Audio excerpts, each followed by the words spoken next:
Okay, that was a majority of it. You can see that's a lot of growth.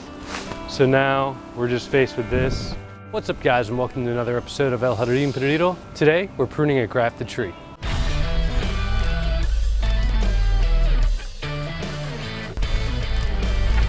So behind me, I have a Loquat that I actually grew from seed on a previous video with my daughter years ago, but it's pretty big now. I'd say it's around 15 to 20 feet tall. But I did see a neighborhood Loquat down the street. I really like their Loquats. Took a little snipping, put it on here. The thing is, if we get in closer, I'll show you in a minute, a lot of the energy is kind of bypassing it.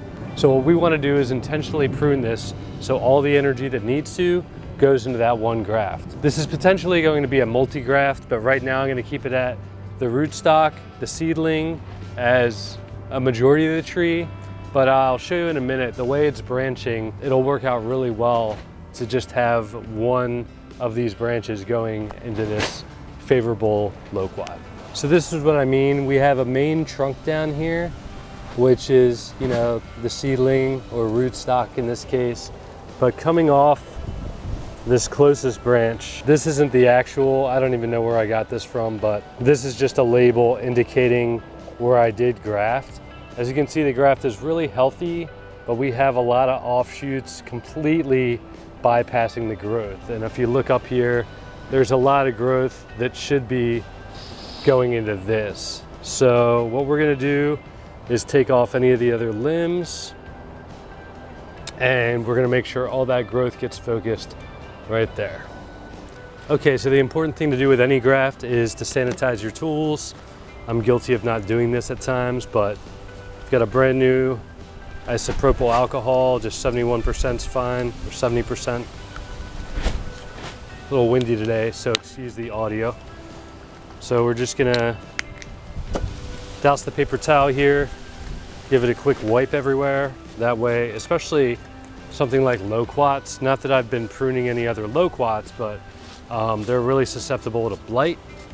I've lost a couple of Loquats in the past due to that, so definitely want to take care of your tools before doing this. So I'm going to do what I can with the smaller branching, just taking care of things that I can with these pruners. Just kind of cutting it close with that one.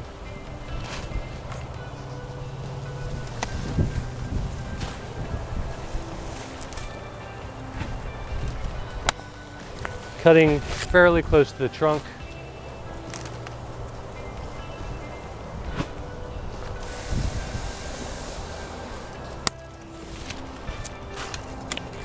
Okay, so that's our graft. We want to leave that alone. I may even just take off these leaves so I can see what I'm doing. Getting anything lower there. I do see that it kind of forks off down there. And being that the two branches, there's more growth obviously going into this one, it's thicker. I'm gonna trust that that's okay. I think our main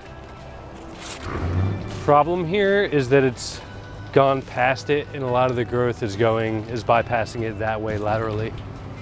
So really the only thing left to do is cut above there. I'm not gonna cut flush because I wanna factor in, you know, if there's a little dieback. Loquats can be a little bit susceptible to the blights and stuff, so I want to be careful with that. So we're just going to take this off carefully. I'm going to cut it both sides to minimize any splitting or anything like that.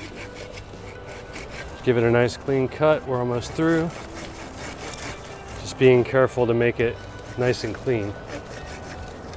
Okay. That was a majority of it. You can see that's a lot of growth. So now we're just faced with this. One thing that I can see, I'll bring you in a little bit.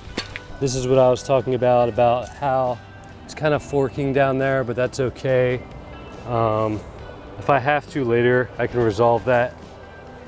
But as you can see, we just took care of all this. One thing I'm noticing now, it's good that I took a majority of the top off, but I do want to refine that and make it a little bit more of a 45 so that, especially being on the top, no water sits on there and starts rotting things. So that's something I'm going to do real quick.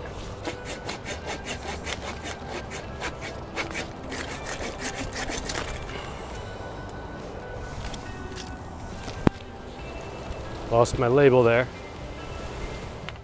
All right, and so since I did make quite a few cuts, you guys have probably heard me talk about this before, Ivy Organics 3-in-1 paint guard.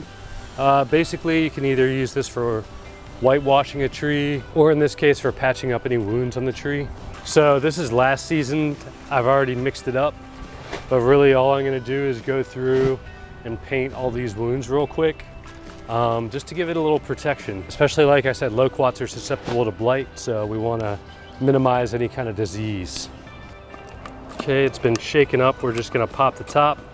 I've had this outside all season. Probably better to store these inside, but that's okay. Everything still looks really great. Good consistency. And we're just gonna go ahead and paint that right on the wounds we just made. All those little cuts.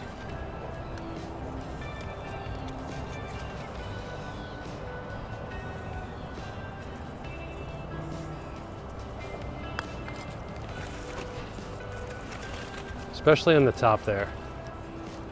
This stuff's great though.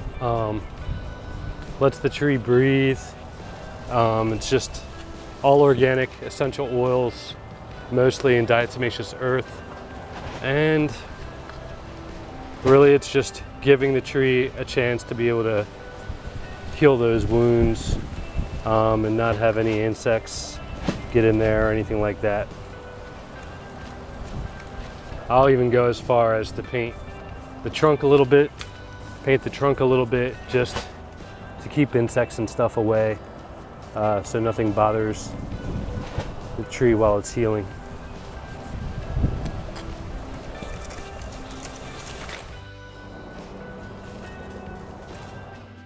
All right guys, so we're all sealed up now.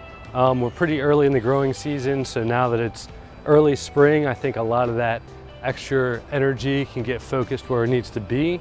And yeah, that's gonna do it. If you guys are interested in the Ivy Organics product I used, I will have an affiliate link down below so that you can get a little discount there. They also have fertilizers, which are really helpful, that I've been using in my garden. All right guys, well that's gonna do it for today's video. As always, thanks for tuning in.